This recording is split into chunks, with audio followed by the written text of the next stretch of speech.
que chamei pelo nome Bezaliel, filho de Uri, filho de Ur, da tribo de Judá.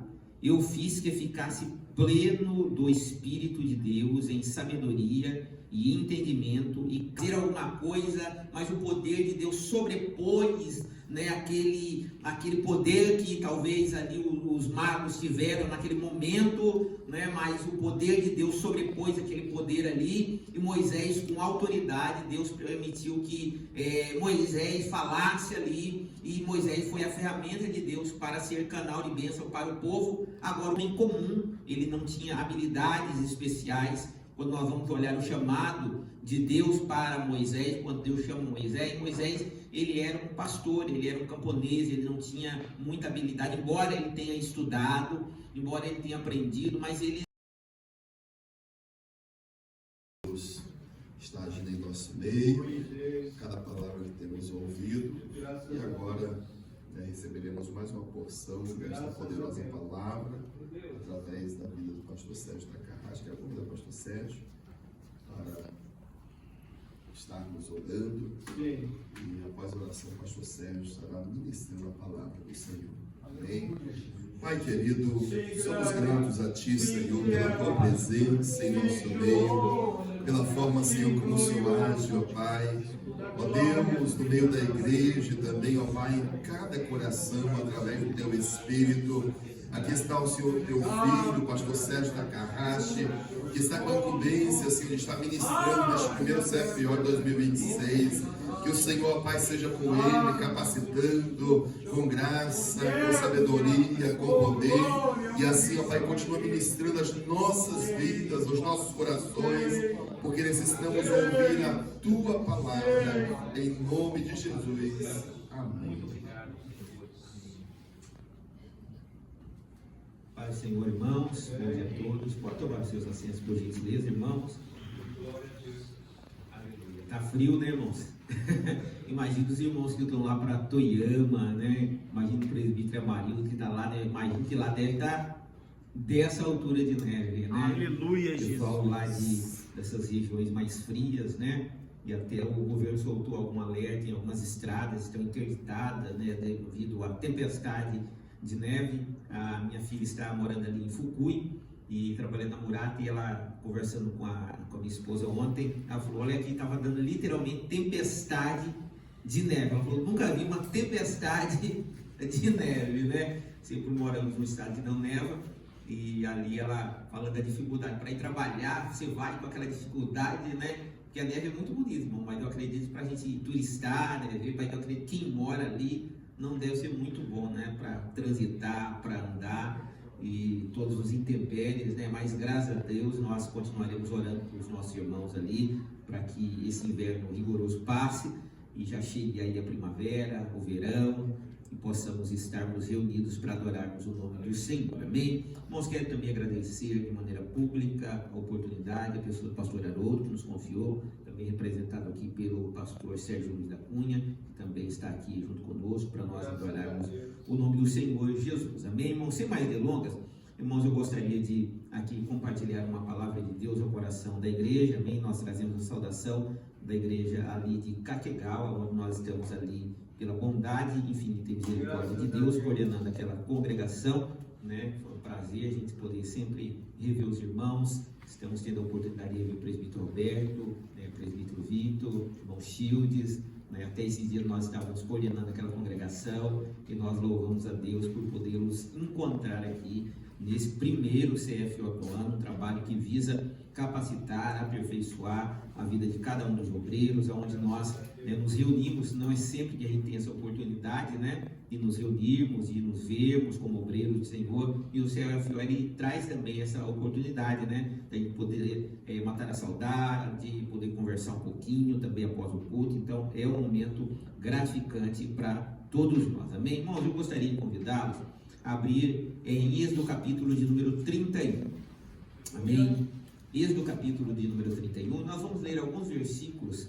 Êxodo 31, nós vamos ler o versículo de 1 a 4, e eu gostaria de meditar nesse texto e compartilhar aqui com a igreja, com os obreiros que estão aqui reunidos, usando de uma chamada teologia prática, trazendo coisas práticas para a nossa vida, para o nosso ministério, que sirva de bênção para o nosso cotidiano, para que a gente aplique na nossa vida pessoal em primeiro lugar e que também posteriormente na congregação onde nós estamos também possamos aplicar essas lições que nós extrairemos hoje da palavra de Deus nesta manhã maravilhosa, para a glória e louvor do nome do Senhor. Deixa eu só colocar o meu celular aqui no modo silencioso, porque vai que ele toca aqui durante a ministração, né? Entende? Atrapalhar. Amém? Êxodo capítulo de número 31, versículo de número 1 a 4, todos encontraram? Amém? Diz assim a palavra do Senhor. Eu estou lendo na versão King James atualizada, tá bom? Só para que os irmãos possam entender, a versão que eu estou usando aqui é a versão King James, a versão atualizada da King James, que diz assim: e disse o Senhor a Moisés, abre aspas, eis que chamei pelo nome Bezaliel, filho de Uri, filho de Ur, da tribo de Judá, eu fiz que ficasse pleno do Espírito de Deus em sabedoria e entendimento e capacidade de artista, para desenhar e executar trabalhos em ouro, prata e bronze, para trabalhar com a arte da escultura de pedras, para entalhar madeira e realizar todo tipo de obra artesanal. Eu li até o versículo de número 5, só para a gente poder complementar aqui esse texto.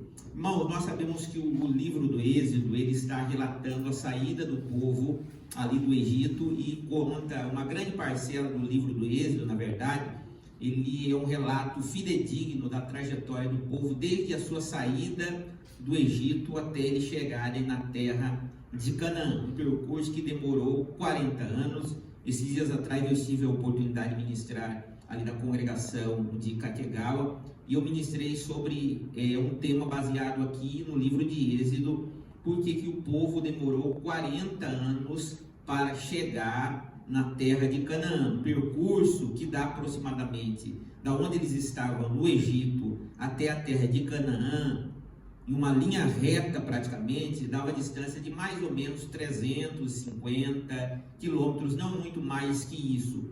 E pelos cálculos da época, né, olhando todo talvez a dificuldade, contando que ali tinha pessoas de idade, existiam mulheres, crianças, talvez algumas pessoas enfermas, mulheres, né, gestantes, mas com todos esses percalços, eles não demorariam 40 anos, pelo contrário, eles demorariam talvez no máximo de 30, 35, 40, não muito mais do que isso e também não muito menos do que isso, mas eles demoraram 40 longos anos e existia um propósito para que eles demorassem todo esse tempo. E o livro de Êxodo, então, ele relata a saída do povo do Egito, desde quando eles clamam, quando eles estão ali no Egito, eles clamam a Deus pedindo um libertador, porque agora eles estavam sendo oprimidos ali pelos egípcios. Os irmãos conhecem a história, só para a gente fazer um contexto, um panorama da história, para que a gente possa visualizar com a nossa mente e com o nosso entendimento o que se passava naquela época. Então Moisés foi levantado como o libertador, o grande libertador, a quem Deus usou, a quem Deus chamou um homem comum. Ele não tinha habilidades especiais.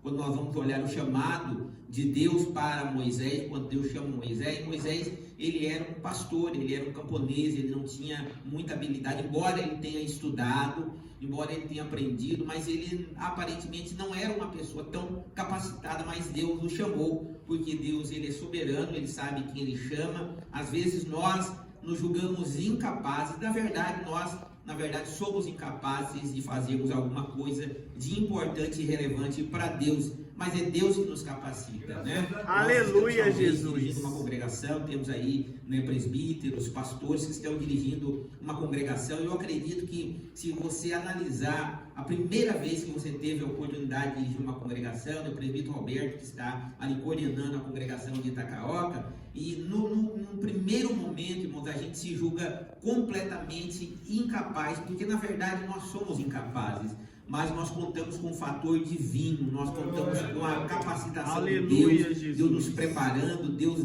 nos dando habilidade, né? Se a gente pudesse sentar com o pastor Sérgio Cunha para ele falar de todos esses anos, né? Para ele poder relatar para a gente todos esses anos de pastoreio, desde o primeiro ano, ele contar as experiências que ele teve. Não, são muitas, né? Mas a gente vai sendo aperfeiçoado, a gente vai sendo trabalhado, porque Deus nos chamou para uma grande obra. E Deus chamou Moisés para uma grande obra, e essa obra para que Deus chamou Moisés não era uma obra que ele deveria desempenhar sozinho.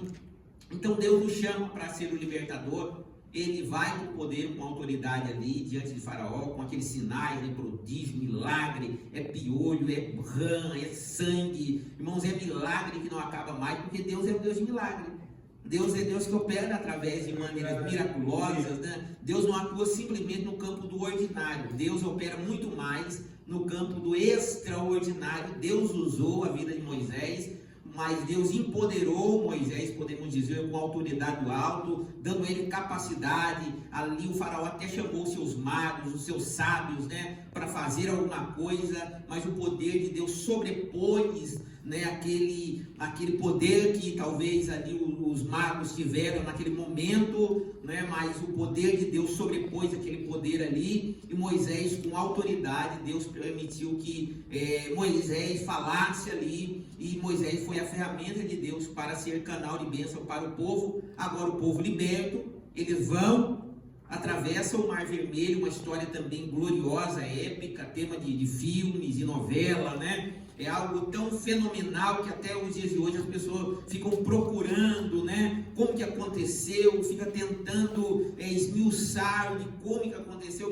porque é um fenômeno, irmãos, que a ciência simplesmente, só a ciência, ela não tem a capacidade de explicar, porque foi um ato miraculoso de Deus. Então, imagine Deus soprando, né, um vento que soprava da banda do Oriente a noite inteira e abriu aquele mar e virou 2 grandes muros de água, e o povo de Israel passou com pés enxutos, com poder, com autoridade, depois de atravessarem o Mar Vermelho, né, o texto vai nos dizer ali no capítulo de número 15, que Miriam cantou, festejou, glorificou a Deus, né? O povo então começa a ver os milagres de Deus, o povo vê maná cair do céu, o povo vê a água, quando o povo chega ali em Mara, as águas amargas, Deus faz as águas amargas se tornarem em águas doces. Depois eles vão para Elim, e ali em Elim eles reclamam porque eles não tinham comida, e aí ali em Elim Deus providencia o pão, mandando a chuva de codornas para que eles pudessem comer carne,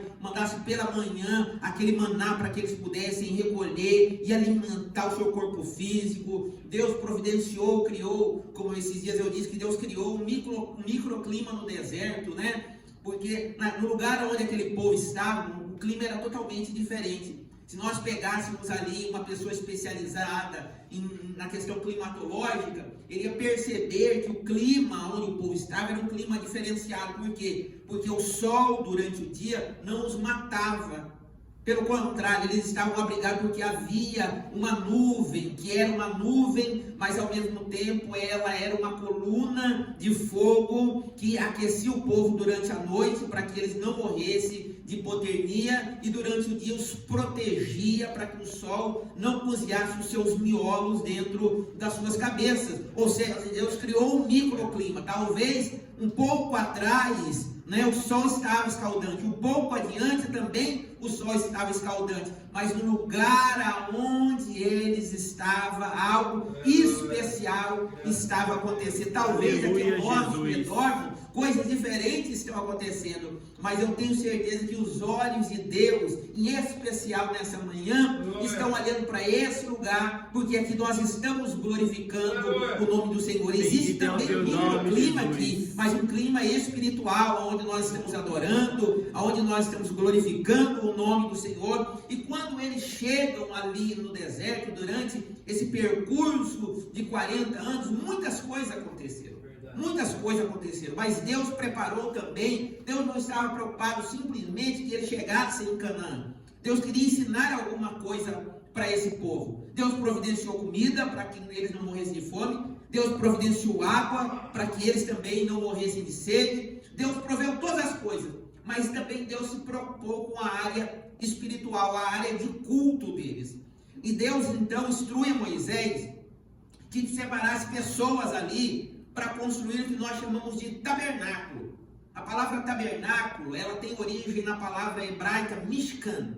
E a palavra mishkan significa habitação, significa lugar de morada, porque Deus literalmente ia morar naquele lugar, representado pela Arca da Aliança, que foi construída. Os objetos mais sagrados que o cristianismo e que o judaísmo venera é a Arca da Aliança, pela representatividade que ela tem. Tanto é que os historiadores, os arqueólogos, tentam desvendar aonde ela está escondida, tentam procurar essa arca para desvendar esse grande mistério, esse grande enigma da Arca da Aliança, de tudo que ela representa, das peças que foram construídas ali para o tabernáculo ou para o Mishkan. A Arca da Aliança, ela tinha um papel preponderante, ela tinha um papel, um dos papéis mais importantes de todos os utensílios era a Arca da Aliança. Tanto é que quando nós vamos olhar para o livro do Apocalipse, né, no Novo Testamento, e o livro do Apocalipse, só para a gente poder ter um pouco de conhecimento, é o livro que mais faz menção do Antigo Testamento, é o livro do Apocalipse.